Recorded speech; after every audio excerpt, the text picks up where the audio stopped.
Okay. Minor Arcana Sword suit का 9th card, that is 9 of Swords. We have 9 swords here, 1 2 3 4 5 6 7 8 9, right? अब हम देख रहे हैं कि 8 ऑफ Swords के एनर्जी शायद कंटिन्यू हो गई इस कार्ड में भी, क्योंकि ये कार्ड अगेन देखते ही पता चला है कितना ज़्यादा नेगेटिव है, लाइक 8 ऑफ Swords के कार्ड की तरह। वहाँ पे जहाँ पे हमें हेल्पलेसनेस दिख रही थी, यहाँ पे हमें क्या दिख रहा है, डिप्रेशन दिख रहा है। ठीक है, कार्ड देखो कि यहाँ पे 9 Swords है।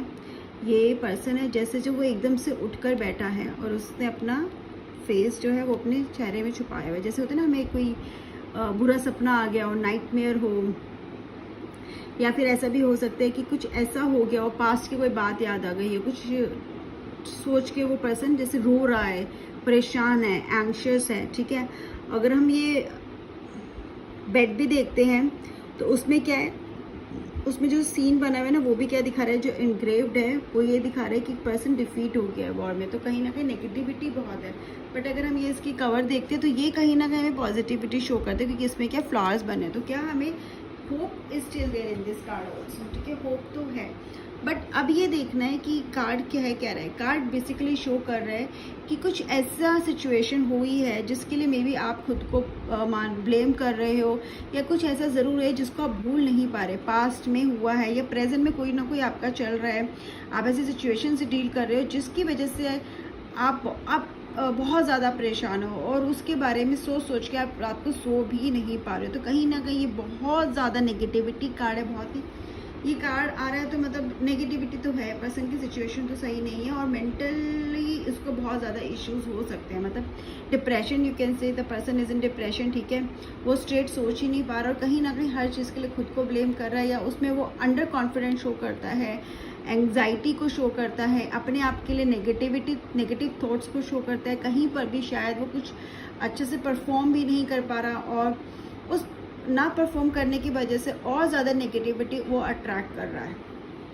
तो this card is basically negative card. यहाँ पे इस पर्सन की किसकी ज़रूरत है, इस पर्सन को हेल्प की ज़रूरत है, और हेल्प के साथ ही person can come out of this situation, right. Let's say अलग अलग एस्पेक्ट में क्या मतलब होगा। अगर जॉब में है तो मे बी जॉब में कहीं ना कहीं आप इतना टीम के साथ आपको प्रॉब्लम आ रही है, या आप वहाँ पे लोगों के साथ इतना जेल नहीं कर पा रहे हो, या आपका मजाक उड़ाया जा रहा है, या मे बी जो आप कर रहे हो काम में आपका परफॉर्मेंस इतना अच्छा नहीं, जिस वजह से आपको छोटा दिखाया जा रहा है, इन्फीरियर फील करवाया जा रहा है, और जिसकी वजह से वो आपकी मेंटल हेल्थ पे टोल ले रहा है। और जब आप इमोशनल लेवल पे डाउन होते हो तो वो हर तरह से आपको एक्सपेक्ट कर रहे हो, और आप उस चीज़ को सोच के और ज़्यादा अपने बारे में नेगेटिव हो रहे हो। कहीं ना कहीं से चीज़ें सही नहीं है, आपके फेवर में नहीं है।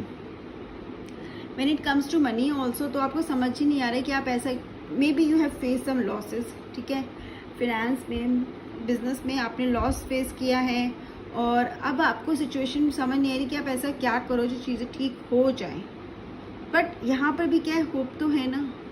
ठीक है, अब आप यहाँ पे you can ask for help, किसी से हेल्प के लिए आप बोल सकते हो, मांग सकते हो, उसके लिए आपको बात करनी पड़ेगी। एक ही तरीका है चीज़ों को सॉल्व करने का, बात करने का यहाँ पर। ठीक है, स्पोर्ट्स के कार्ड क्या होते हैं, प्रैक्टिकल डिसीजन, मेंटल की कार्ड है, मेंटल लेवल के, और आपको कॉन्वर्सेशन की। ठीक है, बात करके प्रॉब्लम सॉल्व करो। अगर जॉब में आप प्रॉब्लम फेस करें तो go to talk to your manager, जो सीनियर्स है उनके प्रॉब्लम, और अपने काम में पूरा अपने यहाँ लगा दो। ठीक है, नो मैटर कि कोई आपके लिए क्या कर रहा है, आप अपने काम में अपना 100% दो, और अपने आप लोगों का ओपिनियन चेंज होगा। बिजनेस में मे बी आप लॉसेस फेल करें, मे बी आपका एक डिसीजन गलत हो गया, इसका मतलब ये नहीं कि आपके सारे डिसीजंस गलत होंगे। आप डरो मत नया डिसीजन लेने से, मनी इन्वेस्ट करने से, या कहीं पे कुछ भी करने से, क्योंकि एक ही गलत हो, सबकी गलती तो सबके साथ होती है, सबके साथ बुरा वक्त आता है। लेकिन अब आप आगे बढ़ो, नया स्टेप लो। ठीक है, ज़रूरत है तो किसी से हेल्प भी लो, कॉन्फिडेंस ले होके लो। आप पैसे मत दिखाओ कि नहीं, जैसे आप उसका पैसा, या आप किसी से हेल्प मांग रहे हो फिर आप कहीं रिटर्न नहीं कर पाओ, ऐसे मत सोचो। कॉन्फिडेंस के साथ जाओ, मदद मांगो, आपको मिलेगी। कम आउट ऑफ दैट नेगेटिविटी। पहले अपनी नेगेटिविटी से बाहर आने की बहुत ज़्यादा ज़रूरत है। अगर रिलेशनशिप में आ रहा तो अगेन आपका रिलेशनशिप सही नहीं जा रहा। ठीक है, आप दोनों में बहुत ज़्यादा मिसअंडरस्टैंडिंग है, जिसकी वजह से आप बहुत ज़्यादा परेशान हो गया। तो आपको ऐसा लग रहा है कि आप रिलेशनशिप में, मतलब आपको ऐसा लग रहा है कि आपकी वजह से प्रॉब्लम हो रही है, या आपके कार्ड अगर पार्टनर के लिए है तो पार्टनर को ऐसा लग रहा है।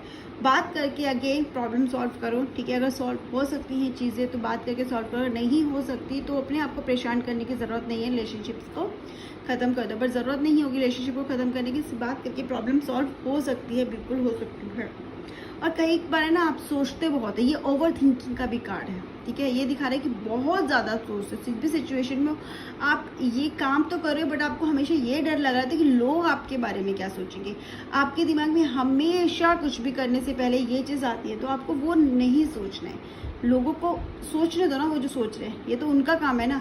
आपको जो करना है आप वो करो, कॉन्फिडेंस से करो, क्योंकि इन सबसे क्या है ना, आप में अंदर ये कार्ड अंडर कॉन्फिडेंस का भी है कि आप अपने आप को थोड़ा सा कहीं ना कहीं इन्फीरियर फील करते हो, ठीक है। ऐसा कुछ भी नहीं है, ठीक है। बस फेस करो। और कहीं ना कहीं शायद आपको हीलर की ज़रूरत है, थेरेपिस्ट की। अगर रिलेशनशिप है तो रिलेशनशिप काउंसलर की ज़रूरत है। एक बार जाके बात करो, कोई बुराई नहीं है इसमें, ठीक है। अगर आप किसी साइकियाट्रिस्ट के पास जाते हो या आप किसी रिलेशनशिप काउंसलर के पास जाते हो, बात करने जाते हो, उससे प्रॉब्लम सोल्व होता है तो उसमें कोई बुराई नहीं। किसी अगेन आपको पता है शायद कहीं ना कहीं आपको ज़रूरत है, लेकिन आप नहीं जा रहे क्योंकि फिर आपको लोगों का डर सता रहा है। लेकिन डरने की ज़रूरत नहीं है। अगर आपको लगता है तो गो एंड टॉक, क्योंकि उसी से आपकी प्रॉब्लम सॉल्व होगी। आपके लिए कौन इंपॉर्टेंट है? आप खुद। अपने ऊपर आपको फोकस करना है, कोई क्या करे उस पर फोकस नहीं करना है। अगेन अगर हम देखते हैं, अगर हेल्थ में कार्ड आता है तो ये डिप्रेशन दिखा रहा है, ठीक है। आपका जो क्लाइंट है वो डिप्रेशन है, उसको माइग्रेन, अगेन ये कार्ड भी माइग्रेन की तरफ इंडिकेट करता है। स्लीपलेसनेस दिखाता है, ठीक है। एंग्जाइटी को शो करता है कि पर्सन सो नहीं पा रहा है, ठीक है। और सीरियस एक्शन लेने की ज़रूरत है टुवर्ड्स हेल्थ। हेल्थ के card is not very positive. Again आपको बेसिकली किसी थेरेपिस्ट की ज़रूरत है, ठीक है। इमोशनल ट्रॉमा भी हो सकता है, कोई पास का ट्रॉमा भी, कोई पास ट्रॉमा भी, जिसकी वजह से जो आपको परेशान अब तक कर रहा है। सो अपने आप को हील करने की बहुत ज़रूरत है यहाँ पे। कम out of that negativity, positivity की ज़रूरत है। ऐसे लोगों से मिलो जो आपकी हेल्प कर पाए। अगर लोग नहीं आपके आसपास तो हीलर से मिलो, ठीक है। बहुत ज़रूरत है। कम आउट ऑफ ए सिचुएशन और अपने आप को ना थोड़ा इन्वॉल्व करो अगेन उन चीज़ों में जहाँ से आपको खुशी मिलती है। So this is a negative card but hope is always there, ठीक है। होप कभी ख़त्म नहीं होती, इस कार्ड में भी होप ख़त्म नहीं है। वो बोल रहे हैं कि आप उस इंसान से मिलो, उस सिचुएशन में आओ जहाँ पे आपको अच्छा लगता है। जब आप उस सिचुएशन में आ जाओगे, आप हीलर से मिलोगे, धीरे धीरे आपकी हीलिंग होगी तो आपको समझ भी आ जाएगा। बट पहले रूट कॉज ढूंढना पड़ेगा। तो शायद अगर आप नहीं समझ पा रहे आपका रूट कॉज है तो किसी और को समझने दो आपकी प्रॉब्लम का रूट कॉज। मे भी कभी कभी हमें खुद नहीं पता होता हम पर इतना परेशान है क्यों, हम इतना सोच क्यों रहे हैं, हमें क्यों कॉन्फिडेंस नहीं आता, हम क्यों अपना काम ठीक से नहीं कर पा रहे।